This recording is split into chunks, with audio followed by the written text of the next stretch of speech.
안녕하세요. 엘라베마 오번대학 도서관에 남은 한국의 전차개발사 필립 네트 박사와 K1 전차개발이란 주제로 PPT 영상을 만들어 봅니다. K1 전차는 어떤 과정으로 개발되었는지, 그리고 개발 과정에 대한 사료들이 왜 오번대학교에 있는지와 필립 네트 박사가 누군지, 그리고 한국 전차 개발에 네트 박사가 어떤 영향을 주었는지, 마지막으로 K1 개발사가 왜 연구돼야 하는지 이야기해 보겠습니다. K1 전차는 현재 대한민국 육군이 운영하고 있는 주력 전차로 수량으로만 따지면 1,500여 대로 국군에서 가장 많은 전차입니다.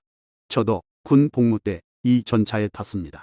요즘 폴란드나 루마니아 수출권으로 경제뉴스 같은데 자주 언급되는 K2 전차의 전 세대이자 최초로 국산 개발된 전차입니다. K1 전차의 개발 연역에 대해 설명드리겠습니다. 박정희 정부는 북한의 신예 T-62 전차 생산에 대한 대응과 주요 무기에 대한 국산화 시도의 일환으로 70년대 국산 전차 개발을 시도하게 됩니다. 박정희 대통령은 현대 정주영 회장을 면담 후 현대를 생산자, 국방과학연구소를 개발자로 한국형 전차 개발에 착수했지만, 당시 한국은 전차 개발이나 생산에 대한 지식이나 설비가 전무하여 해외 전차 개발사들의 공동 개발을 타진하여 상대를 물색합니다. 77년 당시 냉랭해진 한미 관계로 미국 대신 레오파드 전차를 만들던 독일의 크라우스 마파이사의 개념 설계 계약을 체결하나 미국 측이 이를 반대하고 한국형 전차 개발에 협력할 의사를 밝혀서 78년 5월 한미 국방장관 양해각서 교환 후 미국의 4개 업체 AAI, TCM, 크라이슬러, NWL사와 접촉하여 2개 업체의 모급이 국내에 들어와 이를 평가했지만 기동성이나 양산성에 문제가 있어 취소하고 79년 크라이슬러, 디펜스사와 접촉합니다. 참고로 AAI사의 모급 사진이 인터넷에 떴지만 TCM사의 모급은 사진이 공개되지 않아 궁금하네요.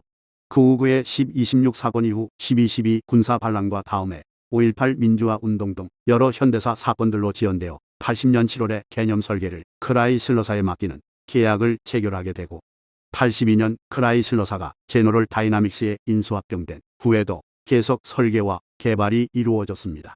여러 모급 평가와 변경, 그리고 시제품 평가를 거쳐 1987년 전두환 대통령이 창관한 국군이 날 공개된 뒤 생산과 실전 배치되었고, 이후 1,000대 넘게 양산되어 현재까지 한국군의 주력 전차로 자리 잡게 됩니다.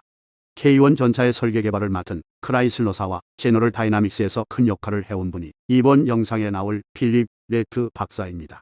필립 우드 네트 박사는 엘라베마 출신의 전차 엔지니어로 크라이슬러사에서 M48과 M60 전차, 그리고 영상의 주제인 K1 전차와 현역 미군 전차인 M1 에이브람스의 설계를 이끈 사람입니다.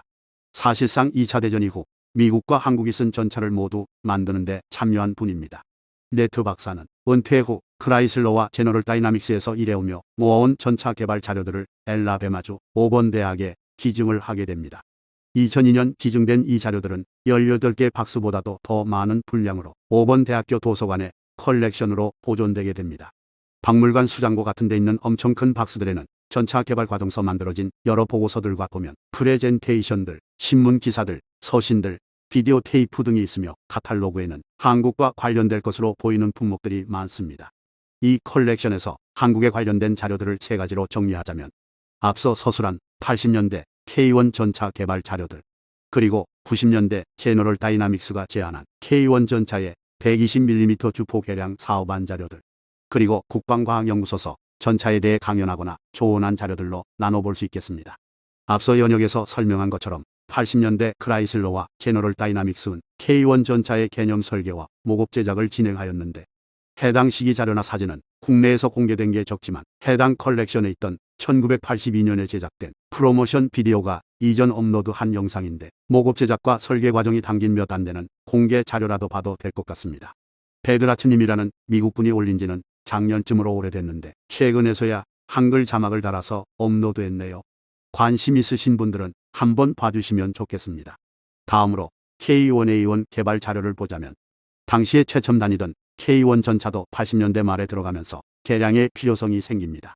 같은 시기 만들어지던 90식 레오파드 2, M1A1 소방 전차들이 신형 120mm 활 강포를 달기 시작하고, 레이건 시기 냉전이 격화되며 북한이 소련의 최신 전차인 125mm 활 강포를 장착한 T-72 도입을 한다는 첩보가 들어옵니다. 또한 소련이 서방 전차들의 성능을 뛰어넘는 FST라는 신형 전차를 개발하고 있다는 이야기도 들려오게 됩니다. 지금 와서는 틀린 첩보이고 지금도 북한은 T-62 계열 전차들을 개조하여 사용하지만 T-71을 상대하기에는 K1 전차의 105mm 강선포가 부족하다는 예상이 나오게 됩니다.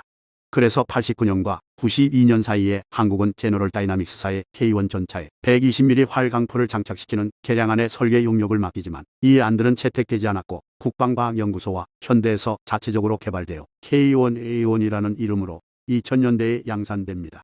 네트 박사의 컬렉션엔 이 채택되지 않은 안의 프레젠테이션과 보고서들이 나오는데 K1 전차의 약점이라 볼 수 있는 탄약고를 M1 에이브람스 전차처럼 포탑 후방으로 이동하는 등 우리가 채택한 안보다 대대적인 개량 아니어서 매우 흥미로운 부분들이 많고 당시 한국이 미국이 아닌 이스라엘제 120mm 포를 자체적으로 시험했다는 기존에는 국회의사록으로만 남아있던 이야기도 남아있어서 흥미로운 사료입니다. 해당 시험에 관해 우리 즉석 사진이나 자료 같은 게 나왔으면 좋겠네요.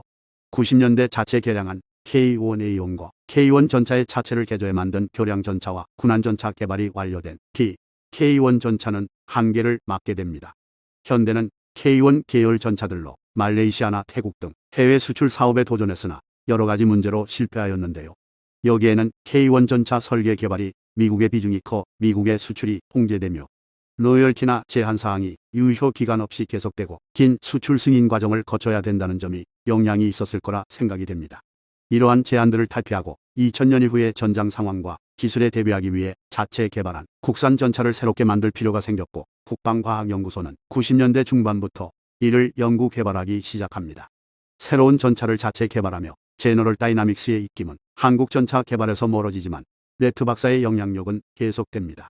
94년과 95년의 국방과학연구소는 K2 전차 개발에 앞서 해외의 유명 전차 개발자들을 초청하여 강연과 세미나를 진행했습니다.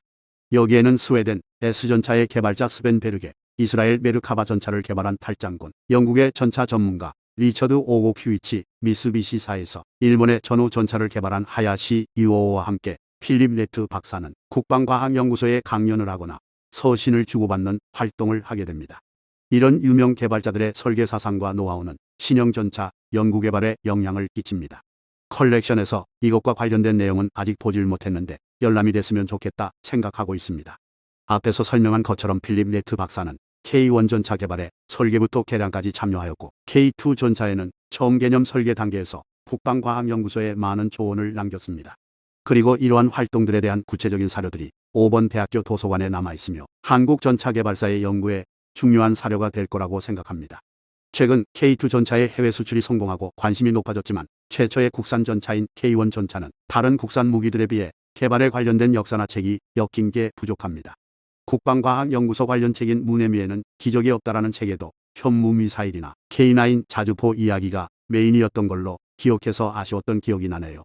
일본의 경우 앞에서 말한 미쓰비시에서 일한 전차 개발자인 하야시 이와오가 일본의 전후전차 개발사라는 책을 출간하였고 미국의 M1 에이브람스나 타국의 전차들만 해도 개발 엔지니어들이 직접 서술한 내용들과 자료들이 엮인 책들이 흔하며 국내의 다른 방위산업과 비교하면 항공산업의 경우 관련 책이 출판된 게 여러 군데입니다. 같은 지상무기도 한화 유튜브 채널에 최근 천무와 K9의 개발에 대한 영상들이 업로드되기도 하였고 한국 항공우주산업은 올해 만우절에는 전신인 삼성항공 시절 KF-16 전투기 영상도 업로드하는 등 자신들의 역사를 알리는데 더 적극적인 것 같습니다. 기업이 제품이나 자사를 홍보하는 부분에서 회사나 제품의 역사를 편찬하고 정리하는 게 신뢰성을 주는데 매우 좋은 역할을 한다고 생각합니다.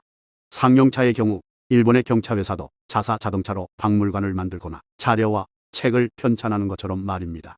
현대 로템이나 국방과학연구소가 K1 전차 개발사에 대한 자료나 책을 출판해주면 좋겠고 그런 편찬에 있어 5번 대학교에 남아있는 제너럴 다이나믹스 측 사료들이 큰 역할을 하지 않을까 생각해 봅니다. 부디 전문적인 연구자나 전공자가 K1 개발사를 봐줬으면 합니다.